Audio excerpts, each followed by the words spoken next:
भली यार आए तुंहिंजूं लख भलायूं, असां पाण तुंहिंजूं ॻाल्हियूं वेठे ॻायूं। अच्छा, तव्हां हिकिड़ो सवाल पुछां थो, साईं शाइरी छो शुरू कई? दर्सी तालीम जेका थींदी आहे उहा पहिरियों दर्जो बसि। हिकु दर्जो। अच्छा शादाब, हीउ मूंखे हिकिड़ो चार्ट नज़र अचे थो हिते। जी जी। ऐं हिन में सीढ़ियूं बि ठहियल आहिनि। जी हा। जीअं उहो लुडो रांदि जे पुठियां उनजे पुठियां ठहियलु हूंदो आहे। हा, त हिन में वरी नांग बि ठहियल आहिनि। त हीउ कंहिंजो ठहियल आहे, छा इन बारे में ॿुधाए थो? अञा हवका मस थी मथां तूं बि आयूं, भली यार आए तुंहिंजूं लख भलायूं। केतिरो ए दिल रुबा शर्माईंदे, केसि ताईं चओ अञा तड़पाईंदे, केसि ताईं चओ अञा तड़पाईंदे। केतिरो ए दिल रुबा शर्माईंदे, केसि ताईं चओ अञा तड़पाईंदे, केसि ताईं चओ अञा तड़पाईंदे। बिस्मिल्लाहिर्रहमानिर्रहीम। अस्सलाम वालेकुम। किए हो दोस्तों? उम्मीद है खुश हो, आबाद हो। दोस्तों कैसे हैं? आज हम मौजूद हैं नवाबशाह शहर से तकरीबन 3 किलोमीटर आगे एजाज़ाबाद। दोस्तों एजाज़ाबाद में मौजूद आहियूं। हीउ साम्हूं तव्हांखे हिकिड़ी इमारत नज़र अचे पई वणनि जे छांवरे में।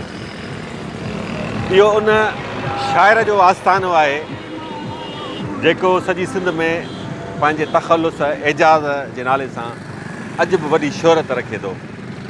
तोड़े जो संदसि वफ़ात खे तक़रीबन 27 साल गुज़री विया आहिनि, पर संदसि शाइरी ईअं लॻंदी आहे त अॼु बि ताज़ी आहे।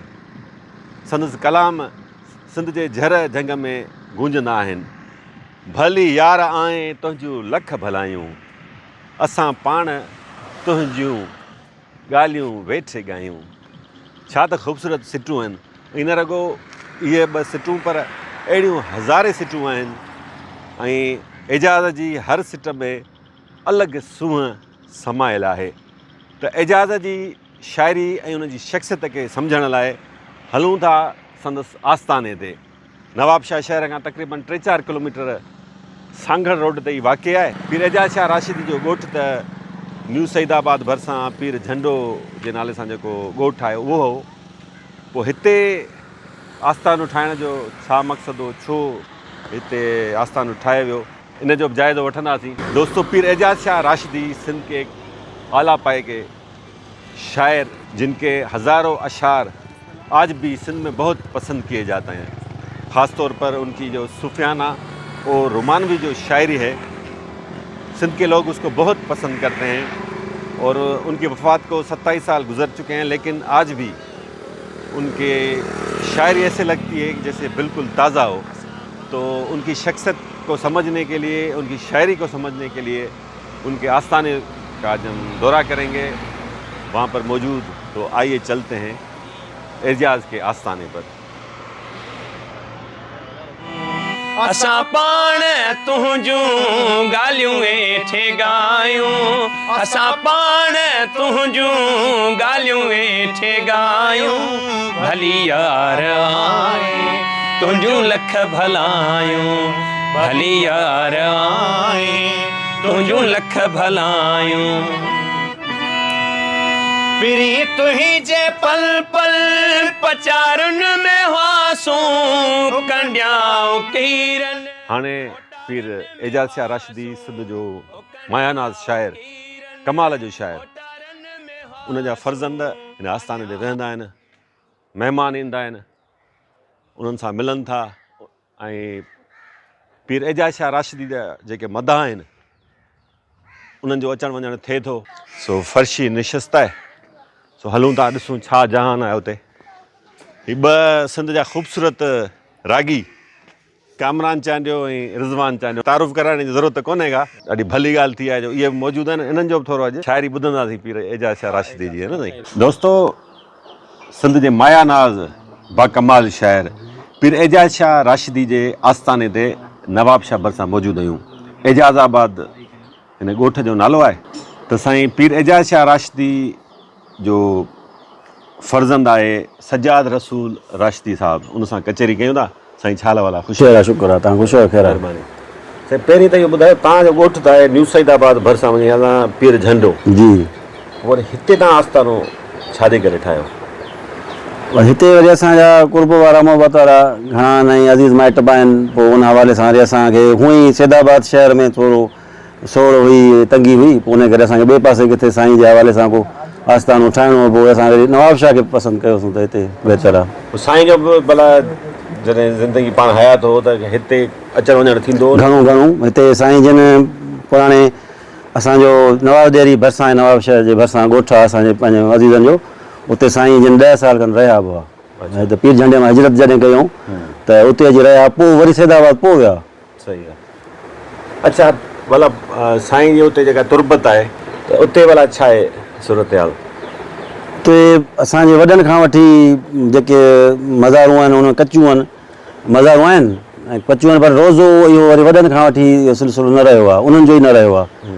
पोइ वरी उन निस्बत सां साईं जो ख़ानदान जा ई उन्हनि जो ई फ़र्द हुआ, त पोइ उन्हनि खे उते रखियो वियो, त उहो वॾनि वारो जेको सिलसिलो आहे रोज़े मज़ार वारो आहे ई कोन उते। अच्छा जी, उनजे करे।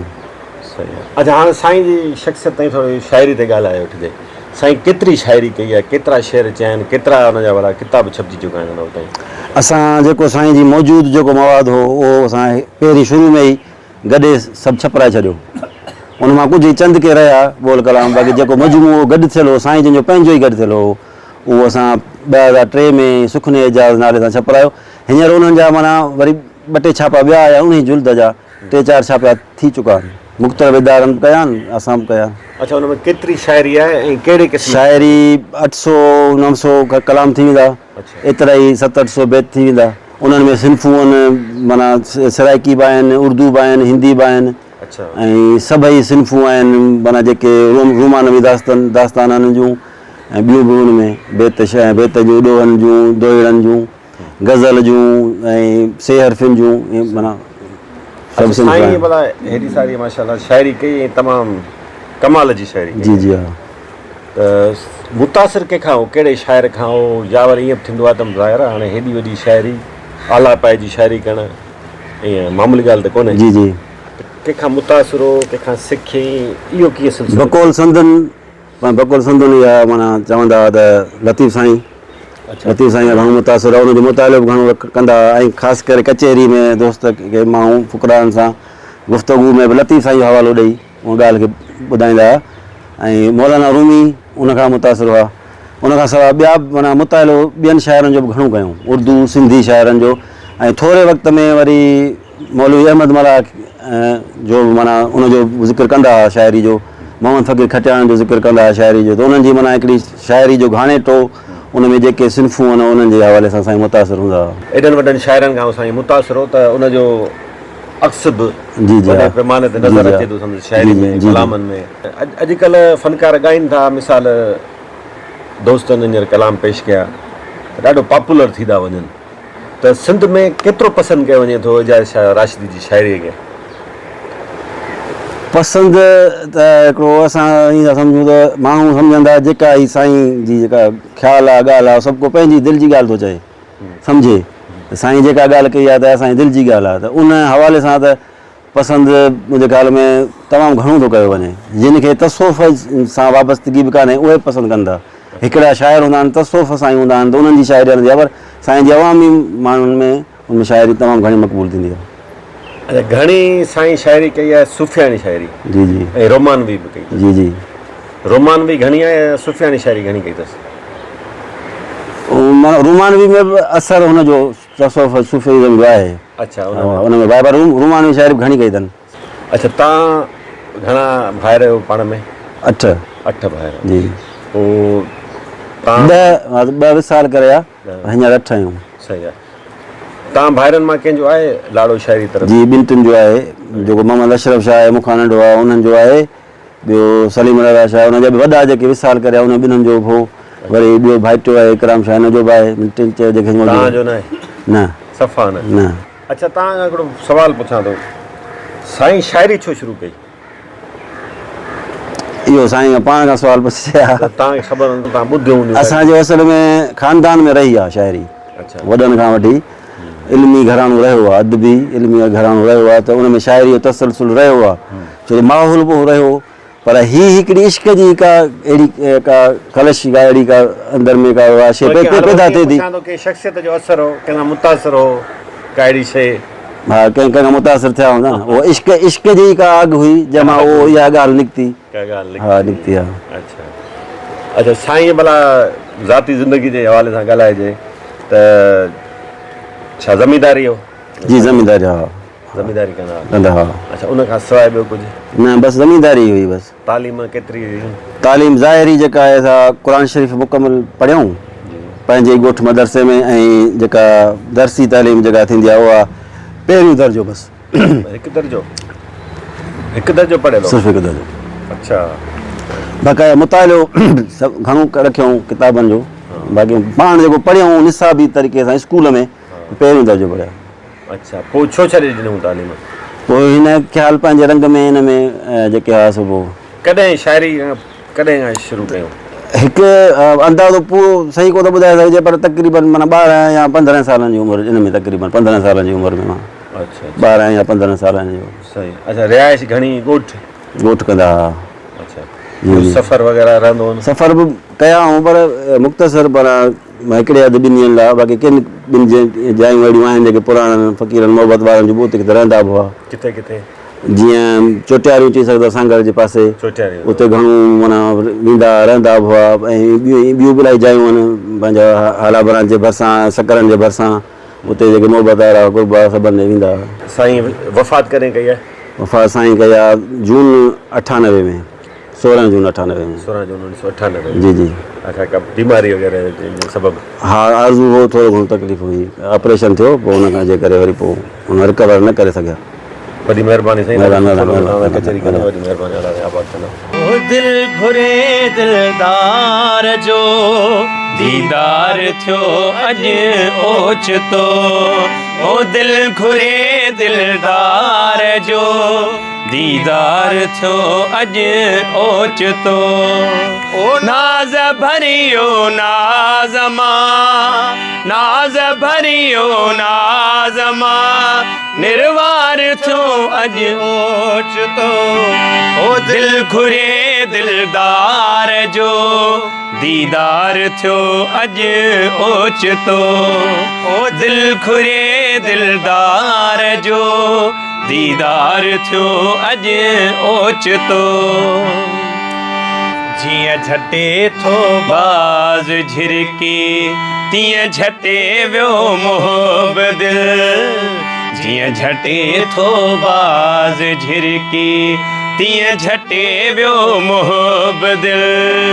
ही कहर मूं साण आहे, ही कहर मूं साण आहे, यार थियो अॼु ओचितो। ओ दिल घुरे दिलदार जो दीदार थियो अॼु ओचितो।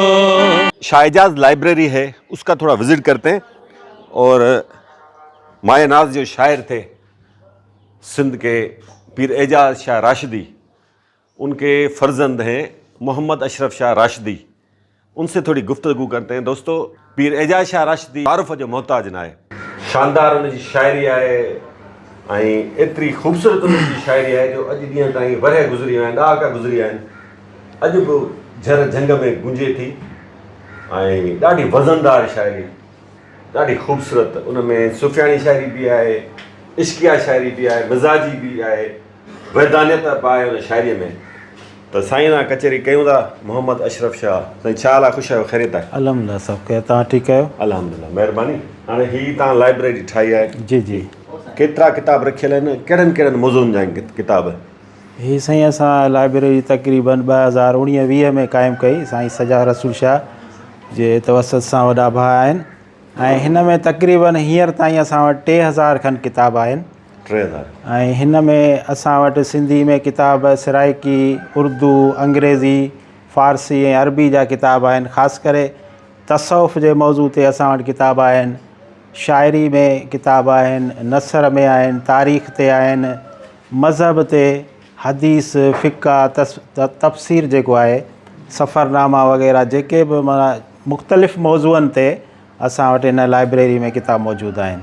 अच्छा, इहो मूंखे ॿुधायो कि तव्हां लाइब्रेरी त क़ाइमु कई आहे, मौज़ू ॾाढा शानदार आहिनि हुन किताब जी जी जा, ऐं तादाद ठीकु ठाकु आहे। जी जी पोइ माण्हू अचनि था, ख़ासि तौर नौजवान तबिको कुझु जी। किताबनि मां फैज़ पढ़ाइण लाइ? हा, हिते रोज़ाने जे बुनियाद ते अचनि था कुझु जेके नौजवान पढ़ाई सां वाबस्ता आहिनि, इल्म सां अदब सां उहे अचनि था ऐं हिननि किताबनि खे पढ़नि था, हिननि मां काफ़ी फैज़ पढ़ाइनि था। माशाअल्लाह। ऐं असां हिकिड़ो उन्हनि खे माहौल जोड़े ॾिनो आहे इल्मी अदबी हवाले सां, त जीअं हू उन मां फैज़ याब थियनि, इस्तफ़ादो हासिलु कनि। सही। असां वटि जेको आहे सो मुरीद हिकिड़ो ज़र ख़रीद ग़ुलाम न आहे, मुर्शिद जेको आहे उनखे सिधी राह ॾसींदो आहे। ऐं असां वटि जेके एजाज़ साईं जे हिन निज़ाम में, हिन ॿेड़े में जेके बि माण्हू अचनि था, मोहबत सां अचनि था, पंहिंजे हिकिड़े शौक़ु ऐं चाह सां अचनि था। उन्हनि ते का ज़बरदस्ती न आहे, न ई उन्हनि खे को ॾनु पटु वरितो वेंदो आहे, न का चार्जिस वरिती वेंदी आहे। ऐं जंहिंजी दिलि चवंदी आहे उहे ईंदा आहिनि ऐं सुकून हासिलु कंदा आहिनि ऐं फैज़ हासिलु कंदा आहिनि। अच्छा शादाब, हीउ मूंखे हिकिड़ो चार्ट नज़र अचे थो हिते। जी जी। ऐं हिन में सीढ़ियूं बि ठहियल आहिनि। जी हा। जीअं उहो लूडो रांदि जे जी, पुठियां उन जे पुठियां ठहियलु हूंदो आहे। हा, त हिन में वरी नांग बि ठहियल आहिनि। त हीउ कंहिंजो ठहियलु आहे, छा इन बारे में ॿुधायो थोरो? हीउ हिकु रूहानी चार्ट आहे, त जीअं जीअं माण्हू रूहानी मंज़िलुनि लाइ वधंदो ऐं नेक अमल कंदो, सुठा कम कंदो, त उहो अॻिते चढ़ंदो। रूहानी हिसाब सां उन जेके मकान आहिनि, उन जूं जेके मंज़िलूं उन ते चढ़ंदो। अगरि उहो ग़लति कमु कंदो, गुनाह कंदो, पाप कंदो, त उहो जेको आहे सो हेठि पस्ती में नुज़ूल में किरी वेंदो। त उन तरह सां हिकिड़ी जीअं रांदि हूंदी त सुठे अमल सां मथे चढ़ी वेंदो आहे। अच्छा, तव्हांजे वालिद साहिबु त माशाअल्लाह जी जी तमामु शानदार शाइर रहियो आहे। जी जी। अॼु ॾींहं ताईं जेका मयारी शाइरी आहे, आला वज़न वारी शाइरी आहे। जी जी। तव्हां कुझु शाइरी कयो आहे, कुझु तव्हां सिखियो पंहिंजे वालिद साहिब जी शाइरी मां? न, असां पंहिंजे वाल साहिब खां रूबरू कुझु न सिखिया आहियूं, छो जो उन टाइम ते असांजी उमिरि नंढी हुई, असां में हिकिड़ो ॿाराणो ख़्यालु हो। ऐं उन खां पोइ जॾहिं पाण विसाल फ़रमायूं त असां उन्हनि जे कलाम खे पढ़ियो, उनखे सम्झियो ऐं पुरजियो, पोइ उन मां असांखे हिकिड़ो ज़ौक़ु पैदा थियो उनजे माना मफ़हूम खे सम्झण लाइ। त अहिड़े ख़्याल सां पोइ असां में बि उहे हिकिड़ियूं जीअं ख़ानदानी हिकिड़ो विरसो हूंदो आहे, त उहो शाइरी असां थोरी घणी कंदा आहियूं, पर उन नहज जी या उन मंज़िल जी असां नथा करे सघूं, छो त सदियुनि में अहिड़ा शाइर पैदा थींदा आहिनि। सिंध धरतीअ ते चंद सिटूं आहिनि त सदा ख़ुशि ॾिसण थो चाहियां ही धरती, सदा ख़ुशि ॾिसण थो मां चाहियां ही सिंधड़ी, मिटी माउ जी जल मुंहिंजी जान जिंदड़ी। त इहे बसि सिटूं आहिनि ऐं अॻिते बि कलाम आहे। अच्छा, साईं बि क़ौमी शाइरी कई एजाज़ साहिबु? साईं जेका आहे सो बिल्कुलु माना हिकिड़े मौज़ू सां न कई आहे, पर ज़िमननि किथे किथे सिंध जो, सिंध जे माण्हुनि जो, उन्हनि जो जेको ज़िक्र कयो आहे। दोस्तो, कामरान चांडियो, रिज़वान चांडियो सिंध जा ख़ूबसूरत फ़नकार आहिनि ऐं सुठी ॻाल्हि इहा आहे जो हीअ बि मौजूदु आहिनि।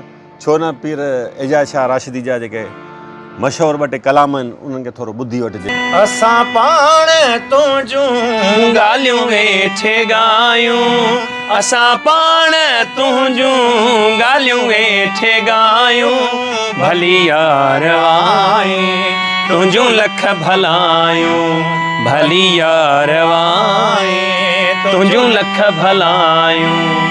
असां पाण तुंहिंजूं ॻाल्हियूं वेठे ॻायूं, असां पाण तुंहिंजूं ॻाल्हियूं वेठे ॻायूं, भली यार आए तुंहिंजूं लख भलायूं, भली यार आए तुंहिंजूं लख भलायूं। पिरी तुंहिंजे पल पल पचारुनि में हुआसूं, कंडियाऊं कीरनि ओटारनि में हुआसूं, ओ कंडियाऊं कीरनि ओटारनि में हुआसूं। अञा हवका मस्ती मथां तूं बि आयूं, अञा हवका मस्ती मथां तूं बि आयूं, भली यार आए तुंहिंजूं लख भलायूं, भली यार आए तुंहिंजूं लख भलायूं। असां पाण तुंहिंजूं ॻाल्हियूं वेठे ॻायूं, असां पाण तुंहिंजूं ॻाल्हियूं वेठे ॻायूं, भली यार आई तुझू लख भलायूं भली यार आई तुझू लख भलायूं। असांजी कोशिशि हुई त पीर मोहिउद्दीन शाह राशिदी उर्फ़ एजाज़ शाह राशिदी जेको सिंध जो हिकिड़ो बाकमाल शाइर थी गुज़रियो आहे, संदसि शाइरी अॼु बि सिंध जे झर झंग वस्ती वाण ॻोठनि ऐं शहरनि में ॿुधी वञे थी। दोस्तों, आज का व्लॉग आपको कैसा लगा हमें कमेंट सेक्शन में आगाह कीजिएगा। हमारी कोशिश थी कि सिंध के एक बाकमाल मायानाज शायर पीर एजाज शाह राशिदी की शख्सियत और उनके शायरी के मुतालिक कुछ आपको आगाह कर सकें। अपने चैनल ज़रूर सब्सक्राइब कीजिएगा दोस्तों, पंहिंजो चैनल ही सब्सक्राइब कजो ऐं जेकॾहिं असांजी अॼोकी वीडियो तव्हांखे पसंदि आई हुजे त उनखे शेयर ऐं लाइक ज़रूरु कजो। वॾी महिरबानी।